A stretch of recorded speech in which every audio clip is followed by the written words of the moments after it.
ప్రభాస్ హీరోగా నటించిన సలార్ సినిమా రికార్డులు క్రియేట్ చేస్తూ ముందుకు వెళ్తుంది. ఇక ప్రశాంత్ నీల్ డైరెక్షన్ తెరకెక్కిన ఈ సినిమా రెండవ వీకెండ్లో తెలుగు రాష్ట్రాల్లో ఆశించినంత వసూళ్లు రాలేదు. కానీ జనవరి 1 నుంచి భారీ ఎత్తున వసూళ్లు నమోదయ్యాయి. అంచనాల కంటే మెరుగ్గా వీకెండ్ కలెక్షన్స్ వచ్చాయి. ఓవరాల్గా ఇది సినిమాకు మంచి సెకండ్ లాంగ్ వీకెండ్ అని చెప్పవచ్చు. నిన్నటి దెబ్బకి ఈ సినిమా తెలుగు వెర్షన్ షేర్ ప్రపంచవ్యాప్తంగా 200 కోట్లు దాటింది. బాహుబలి 2, త్రిపుల తర్వాత ఇది 3వ సినిమాగా నిలిచింది.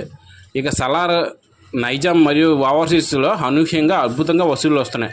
ఆంధ్ర ప్రాంతం మాత్రమే ప్రధానంగా బ్రేక్ ఈవెన్ విషయాల్లో ఆందోళన ఉంది. కలెక్షన్లు బాగానే ఉన్నాయి కానీ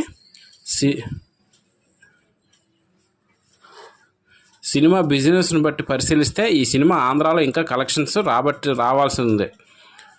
ఓవరాల్గా తెలుగు వెర్షన్కి బ్రేక్ ఈవెన్ కోసం 250 కోట్ల షేర్ కావాలి. మరి ఇప్పుడు రికవరీ దాదాపు 82% ఉంది.